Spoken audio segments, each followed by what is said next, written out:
Hi, I'm Brittany with WTI, and if you have been wanting to expand your garden, then check these out. These 8x4 raised garden beds by Landguard are awesome. We cleared out a space. It comes in a set of 2 with the bolts and nuts. It was so sturdy. Once you added the stabilization poles, you have 2 of those. And then when you tighten all of the nuts and bolts, this was so sturdy and was perfect to be able to have 2 to set up our strawberry garden. You put the netting on the bottom. Then we could fill it up with our compost, fertilizer, and ash, and get ready for planting our strawberry garden we've been wanting to do.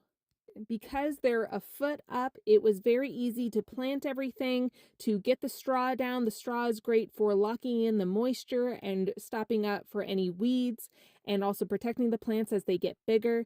This was just very convenient, and it also makes the fruit more accessible as they grow and we're ready to start harvesting. It has made just a wonderful difference because it makes it so stable, easy to access, and really just makes our garden look beautiful. And that's my point of view.